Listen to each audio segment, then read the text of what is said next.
আজ আমি আপনাদের বলবো বিবাহিত নারী অথবা যে কোনো যৌবনাবর্তী নারীকে কিভাবে আপনি বশীভূত করবেন, কিভাবে আপনি তাদের মনকে নিজের করে নেবেন, কিভাবে তার মনে জায়গা করে নেবেন। তো আজকে খুবই দারুণ একটি মন্ত্র সম্পর্কে আপনাদেরকে বলতে যাচ্ছি বন্ধুরা। অবশ্যই ভিডিওটি প্রথম থেকে শেষ পর্যন্ত মনোযোগ সহকারে দেখতে থাকুন। আপনি একজনকে পছন্দ করেন, সে কোনোভাবে আপনাকে পাত্তা দিচ্ছে না, সে অনেক দূরে থাকে হয়তো, বা আপনার কাছেই থাকে, বা পাশের বাড়ির কোনো বৌদি, যাই হোক যে কাউকে আপনি আপনার বশে আনতে পারবেন বন্ধুরা। যে আপনাকে দেখতে পারে না সেও আপনাকে আদর দিবে, ভালোবাসবে। তো এই জন্য আপনাদেরকে যেটা করতে হবে, আপনি কাকে বশীভূত করতে চাচ্ছেন এটা আগে মনে মনে ভাববেন। আর এটা যে কোনো নারী, যে কোনো পুরুষকে বশীভূত করার ক্ষেত্রেও ব্যবহার করতে পারবেন।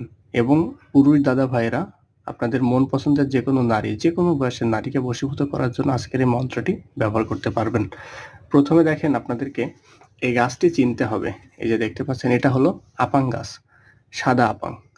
আপনি যদি লালচে আপাং গাছ পান তাহলেও কোনো সমস্যা নেই, আপাং গাছ হলেই হবে। তো বন্ধুরা, এই আপাং গাছ কোথায় আছে খোঁজ নেবেন। বিশেষ করে আপাং গাছ পাওয়া যায় হচ্ছে আপনার নদীর ধার, পুকুর পাড়, পাকা রাস্তার পাশে। আর এই গাছটি 12 মাসে আপনি পেয়ে যাবেন।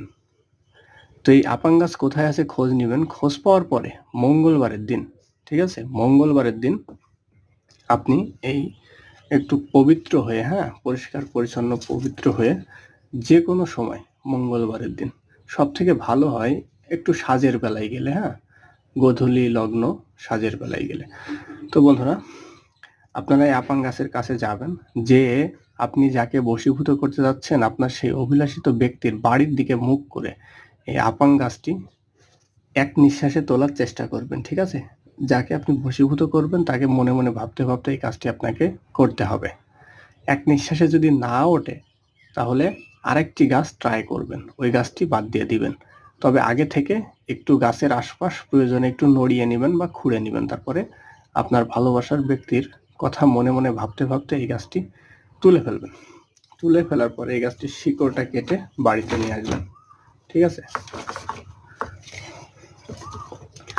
এটা কিন্তু কাউকে বলবেন না। কাউকে যদি আপনি বলে দেন তাহলে এটার ফলাফল আপনি পাবেন না।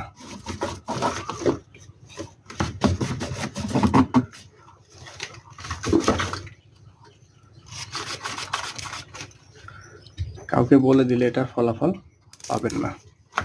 এই যেভাবে শিকড়টা কেটে বাড়িতে নিয়ে আসবেন।